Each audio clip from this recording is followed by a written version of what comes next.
दोस्तों स्वागत है आप सभी का आपके अपने YouTube channel CDP queen one में पर। मेरा नाम है रवि और आप मेरे साथ कर रहे हैं आज के पेपर का रिव्यू।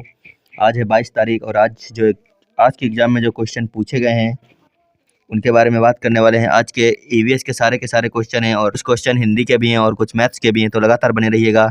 और अगर आपने एग्जाम दिया है तो देखिए आपके कितने क्वेश्चन सही निकलते हैं, और अगर आपका एग्जाम आगे होने वाला है तो आप देखिए किस प्रकार के क्वेश्चन बन रहे हैं और आपके एग्जाम में किस प्रकार के क्वेश्चन बनने की उम्मीद है। तो चलिए शुरू करते हैं। क्लास सभी के लिए रहने वाली है इंपॉर्टेंट क्लास।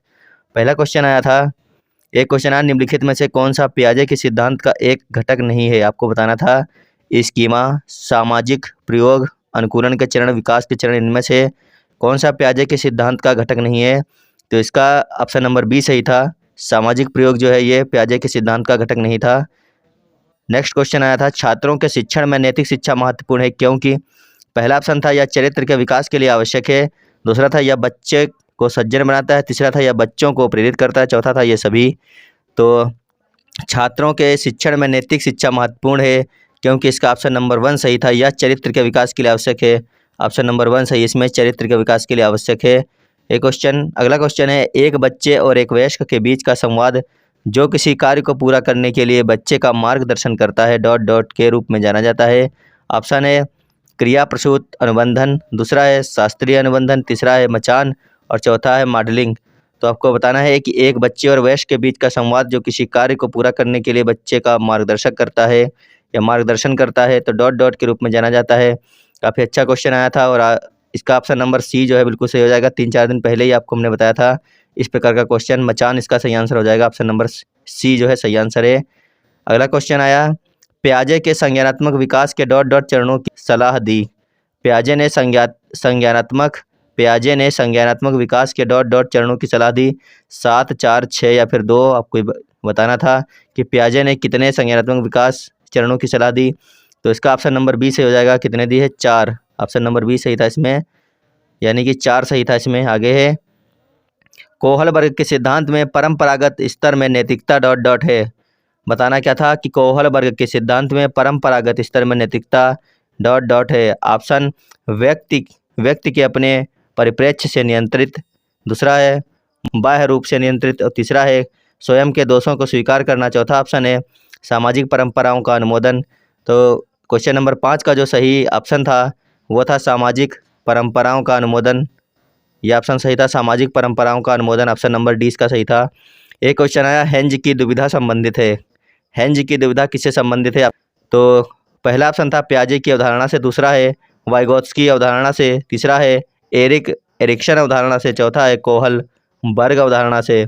तो क्वेश्चन नंबर 6 का हो जाएगा ऑप्शन नंबर डी, कोहल वर्ग अवधारणा से हिंज की दुविधा संबंधित है, ऑप्शन नंबर डी इसका सही था, कोहल वर्ग अवधारणा इसका सही आंसर था।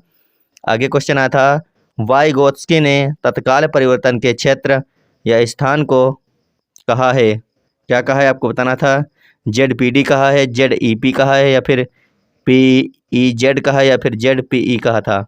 तो काफ़ी अच्छा क्वेश्चन था कि वाइगोत्स्की ने तत्काल परिवर्तन के क्षेत्र या स्थान को ZPD कहा, यानी ऑप्शन नंबर ए ZPD इसका सही था, ZPD। आगे देखते हैं, निम्नलिखित में से कौन सी प्रगतिशील शिक्षा कार्यक्रम की गुणवत्ता नहीं है। प्रगतिशील शिक्षा कार्यक्रम की गुणवत्ता क्या नहीं होगा। ऑप्शन दिए हैं, समस्या समाधान और आलोचनात्मक सोच, दूसरा है एकीकृत पाठ्यक्रम, तीसरा है पृथक पाठ्यक्रम, चौथा है करके सीखना। तो क्वेश्चन नंबर 8 का जो ऑप्शन सही था वो था पृथक कार्यक्रम। क्या था, पृथक कार्यक्रम, सी वाला इसका सही आंसर था, पृथक कार्यक्रम। अगला है, निम्नलिखित में से कौन समावेशी शिक्षा प्रणाली के सिद्धांत हैं। आप देखिए कि अगर आप ये क्वेश्चन कर पा रहे हैं तो बड़ी अच्छी बात है, अगर नहीं कर पा रहे हैं तो अभी भी आप मुश्किल में पढ़ सकते हैं क्योंकि क्वेश्चन बहुत ही अच्छे लेवल के बन रहे हैं एग्जाम में। पहला ऑप्शन है व्यक्तिगत अंतर का सिद्धांत, दूसरा है अस्वीकृत का सिद्धांत, तीसरा है व्यक्तिगत शिक्षा कार्यक्रम का सिद्धांत और चौथा है प्रतिबंधित वातावरण का सिद्धांत। तो आपको बताना है इनमें से कौन कौन से समावेशी शिक्षा प्रणाली के सिद्धांत हैं।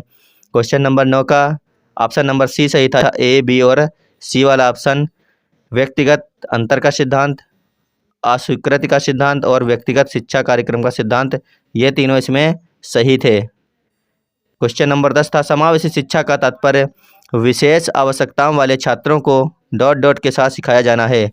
तो आपको बताना था यहाँ पे क्या भरना है, समावेशी शिक्षा का तात्पर्य विशेष आवश्यकताओं वाले छात्रों को। क्वेश्चन नंबर 10 था, इसमें जो ऑप्शन सही था वो था ऑप्शन नंबर बी, क्या था, सामान्य बच्चे, ऑप्शन बी इसका सही था। सामान्य बच्चों के साथ सिखाया जाना चाहिए, ऑप्शन नंबर बी। आगे है, हार्वर्ड गार्डनर के बहुबुद्धि सिद्धांत के अनुसार निम्नलिखित का मिलान कीजिए। तो बुद्धि का प्रकार दिया था इस प्रकार से, तो संगीतकार, भाषिक, अंतर्वैयक्तिक और स्थानिक मिलान करना था। चिकित्सक, खिलाड़ी, कवि, मूर्तकार और वायलिन वादक इस प्रकार से था। तो इसका जो ऑप्शन नंबर सी था, यानी जो संगीतात्मक वाला ऑप्शन था, उसका मिलान करना था वायलिन वादक के साथ में, और जो भाषिक वाला था उसको करना था आपको कवि के साथ में। इस प्रकार से मिलान करना था। इसमें ऑप्शन नंबर सी जो है वो सही हो जाएगा इसका। सी वाला जो था अंतर्वैयक्तिक, उसका करना था चिकित्सक के साथ में, और जो डी था, डी कौन था, स्थानिक था, उसका मिलान करना था आपको मूर्तकार के साथ में करना था। इस प्रकार से ऑप्शन नंबर सी इसका सही हो जाएगा। चोला चावल भात सूखो चोला दाल किस क्षेत्र के प्रसिद्ध खाद्यान्न हैं? असम, केरल, बिहार, गुजरात। पूछ रहा था कि चावल भात सूखो चोला दाल किस क्षेत्र के प्रसिद्ध खाद्यान्न हैं? तो इसका जो आंसर सही हो जाएगा वो था असम। ये सब कहाँ के हैं? असम के हैं। ऑप्शन नंबर ए इसका सही था। एक क्वेश्चन था, निम्नलिखित में से पक्षियों का वह समूह चुनिए जिसका प्रत्येक सदस्य हमारी तुलना में 4 गुना अधिक दूरी की वस्तुओं को स्पष्ट देख सकने योग्य है। तो ये क्वेश्चन आपको 2 से 3 बार हमने भी अपनी क्लास में करवाया है और आपने खुद किया होगा, सारे के सारे क्वेश्चन करवाए गए हैं। तो इसका जो सही ऑप्शन था वो था ऑप्शन नंबर बी इसका जो सही है। बाज, चील और गिद्ध जो है ये हम लोगों से 4 गुना अधिक की वस्तुओं को देख सकते हैं। एक क्वेश्चन था कि यदि एक बस को 2 गाँवों के बीच यात्रा करने के लिए 2 घंटे लगते हैं तो 50 किलोमीटर की दूरी पर बस की औसत गति की गणना करनी थी आपको। इस प्रकार से कुछ क्वेश्चन था ये, शायद कुछ गड़बड़ है लिखने में, लेकिन क्वेश्चन इसी प्रकार से था। तो इसका जो सही आंसर आपका आ रहा होगा वो आ रहा होगा 25 किलोमीटर। कितना आ रहा था? 25 किलोमीटर प्रति घंटा आ रहा था। अगला क्वेश्चन था, सबसे उचित विकल्प चुनकर निम्नलिखित प्रश्नों के उत्तर दीजिए। प्रश्न था, गुजरात के समीपवर्ती राज्य कौन कौन से हैं? गुजरात के समीपवर्ती राज्यों के बारे में पूछा गया था। तो गुजरात के समीपवर्ती राज्य राजस्थान, मध्य प्रदेश और महाराष्ट्र, यानी ऑप्शन नंबर डी। कल भी आपको ये शायद क्वेश्चन पूछा गया था और आज भी आया है। एक क्वेश्चन आया है, एक पौधा जिसे घटपर्णी नाम से जाना जाता है मेढक, कीड़े और चूहे खाता है, इस पौधे का दूसरा नाम क्या है? कल भी क्वेश्चन आया था यही वाला, घटपर्णी से संबंधित, और आज भी आया है। आज इसका दूसरा नाम पूछा जा रहा है। क्या इसका दूसरा नाम खेजड़ी हो जाएगा, या फिर रेगिस्तानी बलूत, या फिर नेपनथीज, या फिर कोरोटन? तो काफ़ी अच्छा क्वेश्चन था और घटपर्णी पौधा से लगातार 2 दिन से क्वेश्चन बनता आ रहा है, आगे भी शायद बनता रहेगा, घुमा फिरा के कुछ ना कुछ क्वेश्चन। तो इसका जो था ऑप्शन नंबर ही सही था। इसको कहते हैं नेपनथीज कहते हैं। क्या कहते हैं? नेपनथीज, दूसरा नाम है इसका। अगला क्वेश्चन आया था, कक्षा 1 और कक्षा 2 के लिए भाषा और गणित के माध्यम से ईवीएस मुद्दों को संपादित किया जाता है। निम्नलिखित में से किस पर भाषा और गणित के माध्यम से पर्यावरण घटक की देखभाल के लिए जोर नहीं दिया जाता है? ऑप्शन है, बहुत सारी पठन सामग्री का प्रदर्शन। दूसरा है, पूर्व संख्या अवधारणाओं पर जोर देना। तीसरा है, बच्चे को मचान प्रदान करना। और चौथा है, उपरोक्त में से कोई भी नहीं। तो इसका जो सही आंसर था वो था ऑप्शन नंबर ए, यानी कि बहुत सारी पठन सामग्री का प्रदर्शन। क्या था? बहुत सारी पठन सामग्री का प्रदर्शन करना, इस पर जोर नहीं देना था, नहीं दिया जाता है। आगे देखते हैं। क्वेश्चन था, प्राथमिक स्तर पर ईवीएस के पाठ्यक्रम को कितने विषयों में वर्गीकृत किया जाता है? प्राथमिक स्तर पर ईवीएस को कितने विषयों में वर्गीकृत किया जाता है? तो इसका जो है 6 विषयों में करते हैं इसको। कितने में? 6 वाला सही हो जाएगा। 6 विषयों में करते हैं इसको वर्गीकृत।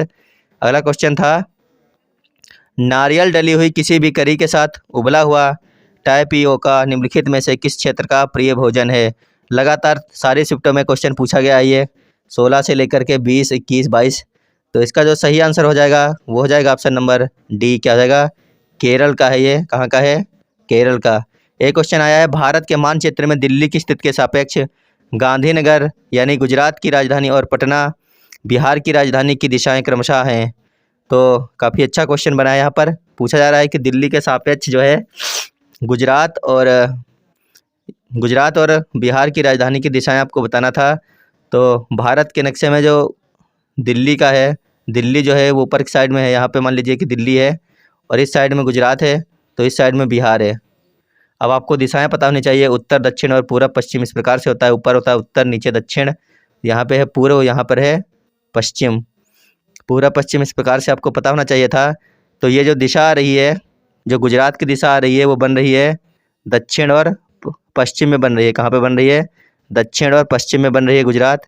और जो बिहार की दिशा बन रही है वो बन रहा है दक्षिण और पूरब, यानी कि इसका ऑप्शन नंबर डी सही हो जाएगा इसका। अगर आपने किया होगा दक्षिण पश्चिम और दक्षिण पूर्व तो आपका सही हो गया होगा कि दिल्ली के जो सापेक्ष गुजरात की जो दिशा है वो है दक्षिण पश्चिम, और जो बिहार की दिशा है पटना की वो है दक्षिण और पूर्व। आगे है क्वेश्चन है, घटपर्णी यानी कि नेपेंथिस पादपों का एक ऐसा विशिष्ट प्रकार है जो चूहों, मेंढकों और कीड़ों मकोड़ों का शिकार करते हैं। इस पादप से एक विशेष गंध निकलती है जो इन जीवों को अपनी ओर आकर्षित करती है। हमारे देश में यह पादप पाया जाता है। आपको बताना था कि ये घटपर्णी पौधा हमारे देश में कहाँ पाया जाता है। कल पूछा गया था कि यह पौधा मतलब कि कीटों को अपनी तरफ किस प्रकार से आकर्षित करता है, कुछ इस प्रकार से क्वेश्चन बना था। और आज बना है कि हमारे देश में कहाँ पर पाया जाता है। 2 क्वेश्चन बने हैं इससे संबंधित आज। तो आपको बताना था मणिपुर में, मिजोरम में, असम में या फिर मेघालय में। तो इसका जो सही आंसर था वो था इसका ऑप्शन नंबर डी, यानी कि मेघालय सही हो जाएगा इसमें। अगर ये आया होगा और आपने मेघालय किया है तो आपका आंसर सही हो गया होगा। घटपर्णी पौधा कहाँ पाया जाता है? भारत में मेघालय में पाया जाता है। क्वेश्चन बना था निम्न में से मनमाना शब्द में कौन सा समास है? हिंदी का है ये। मनमाना शब्द में कौन सा समास हो जाएगा? क्या तत्पुरुष समास है, अव्ययी भाव है, कर्मधारय या फिर द्विगु समास है? मनमाना शब्द में जो समास है वो हो जाएगा ऑप्शन नंबर बी। कौन सा समास होता है? अव्ययी भाव समास होता है मनमाना में। आगे था एक कविता की पंक्तियां दी गई थी, उनको पढ़कर आपको 5 क्वेश्चनों के आंसर करने थे। कविता इस प्रकार से थी शायद, मधु की एक बूंद के पीछे मानव ने क्या क्या दुख देखे। मधु की एक बूंद धूमिल घन दर्शन और बुद्धि के लेखे। सृष्टि अविधा का कोलू यदि विज्ञानी विधा के अंधे। मधु की एक बूंद बिन कैसे जीव करे जीने के धंधे। मधु की एक बूंद से भी यदि जुड़ ना सके मन का अपनापन। क्यों दे श्रमिक पसीना सैनिक लहू करे जाए जापा। तो इससे संबंधित क्वेश्चन पूछे गए हैं आपके। पहला था प्रस्तुत पद्यांश में मधु किसका प्रतीक है? आपको बताना था कि मधु जो है, मधु शब्द जो है किसका प्रतीक है। ये जो पद्यांश था तो इसका हो जाएगा ऑप्शन नंबर ए, मधु जो है आनंद का प्रतीक है। अगर आपने किया है तो सही हो गया होगा। दूसरा क्वेश्चन था मानव ने किसके कारण दुख देखे हैं? मानव ने किसके कारण दुख देखे, तो पूरा का पूरा मधु के ऊपर है तो मधु हो जाएगा इसमें। एक बना था अज्ञानता का कोल्हू कौन है? अज्ञानता का कोल्हू कौन है? तो वो था सृष्टि। क्या था? सृष्टि। एक क्वेश्चन बना था घन शब्द का पर्यायवाची शब्द क्या हो जाएगा? घन यानी कि बादल, बरसने वाले। तो इसका जो पर्यायवाची शब्द था वो था वारिद। क्या था? वारिद। एक क्वेश्चन आपसे बना था विज्ञान शब्द में कौन सा उपसर्ग है? विज्ञान शब्द में कौन सा उपसर्ग है? तो ज्ञान होता है और उसमें उपसर्ग लगा दी वी, तो क्या बन गया? विज्ञान हो गया, यानी ऑप्शन नंबर सी सही था इसका। इसमें था वी उपसर्ग। एक क्वेश्चन बना था श्रमिक शब्द में कौन सा प्रत्यय है? इक, ई, का और आ। तो श्रमिक शब्द में प्रत्यय पूछा गया है। श्रम का इसका जो मूल शब्द होता है श्रम होता है। क्या होता है? श्रम होता है। और श्रम से बन गया श्रमिक, इक लगाया है, यानी कि ऑप्शन नंबर ए सही हो जाएगा इसका। क्या हो जाएगा? इक, यानी इक अगर आपने किया होगा तो सही हो गया होगा। एक क्वेश्चन बना था एक वर्ग के रूप में एक तार 289 वर्ग सेंटीमीटर के क्षेत्रफल को घेरता है। यदि समान तार 19 सेंटीमीटर लंबाई की आयत के रूप में मुड़ा हुआ है तो कितना क्षेत्रफल घेरता है? तो काफ़ी अच्छा क्वेश्चन था। इसका जो आंसर आ रहा है वो, इसका आंसर अगर आप लोगों ने 285 सेंटीमीटर स्क्वायर किया होगा तो सही हो गया होगा। 285 सेंटीमीटर स्क्वायर सही था इसका आंसर। एक क्वेश्चन है एक स्कूल के मैदान में सुमन बैडमिंटन अभ्यास के लिए सुबह 9:30 से 15 मिनट पहले पहुंचती है, यानी कि 9:15 पर पहुंच जाती है। वह अपनी दोस्त सुनीता से आधे घंटे पहले पहुंची जो बैडमिंटन अभ्यास के लिए 40 मिनट देर से पहुंचती है। अभ्यास का समय क्या है? तो आपको बताना था कि अभ्यास का समय क्या है। तो इसका जो सही आंसर था वो था इसमें ऑप्शन नंबर डी।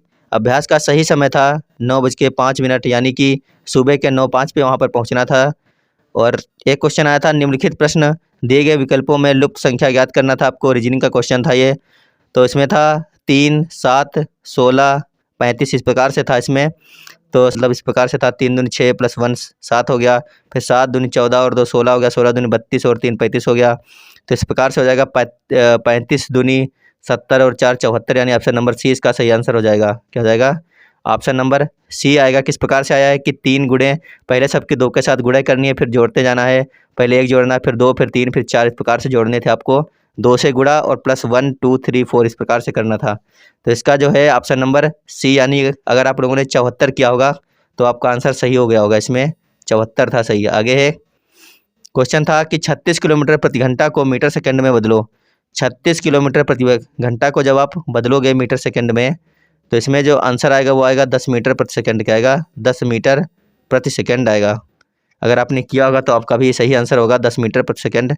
एक क्वेश्चन बना था, एक खेल अकेडमी में आधे लड़के क्रिकेट, 1/4 टेनिस, उनका 8वां हिस्सा टेबल टेनिस, 16वां हिस्सा बेसबॉल खेलता है और बाकी तैराकी करते हैं। यदि टेनिस खेलने वाले लड़कों की संख्या 160 है तो तैराकी करने वाले कितने लड़के हो जाते हैं। तो इस प्रकार से क्वेश्चन बना था ये। तो इसका जो सही आंसर हो जाएगा वो हो जाएगा ऑप्शन नंबर डी, कितने हो जाएंगे 40 हो जाएंगे। अगर आपने 40 किया था तो आपका सही हो गया होगा। एक क्वेश्चन आया था, एक आयत की परिधि 50 सेंटीमीटर है, आयत के क्षेत्रफल और लंबाई का अनुपात 5:1 है, लंबाई का मान ज्ञात करना था आपको। तो इसका जो सही आंसर था वो था ऑप्शन नंबर डी, यानी कि 20 सेंटीमीटर था। तो साथियों, इतने क्वेश्चन जो हमें मिले थे आपको हमने बता दिए, इनके आंसर कौन से होंगे।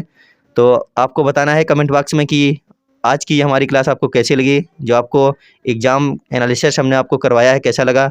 अगर अच्छा लगा हो तो वीडियो को लाइक कर लीजिएगा। जो लोग नए जुड़ रहे हैं चैनल पर, अपनी सीटेट या फिर अदर टीचर्स एग्ज़ाम की तैयारी के लिए चैनल को सब्सक्राइब कर लीजिए और वीडियो को सभी को शेयर करना है। एक बार दबा के सभी के पास शेयर कीजिए इस वीडियो को।